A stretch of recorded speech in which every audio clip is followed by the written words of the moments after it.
An danna mai na kisa aikin gama ya gama. An danna mai na kisa aikin gama ya gama. Ke.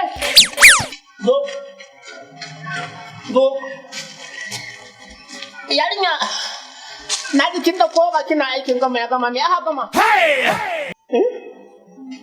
Me aka gama? Na ji kin da kowa kina tafi kina aikin gama ya gama, me aka gama? Gaya mun me aka gama? An gama abinci a gidan ku ne ki dauko min kwano guda ko ku ban sani me aka gama, me aikin ya gama? Ina tun da gari yayi kiliya.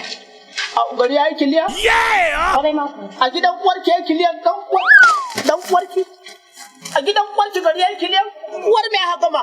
Kin so kina aikin gama an naga ta abinci aka gama? Aikin uwar wa aka gama? Ka ji tsinan yarinya ta ma har ta san baki wani wai aikin gama gama heke fuska kabur da tsalle mazami.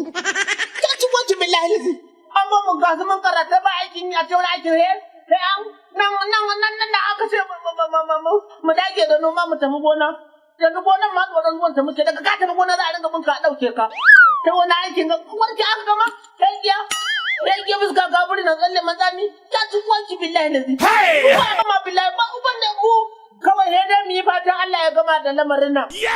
Amma ba wani gama da aka yi. Wa ka ta yake a wani aikin gama wanke a gama?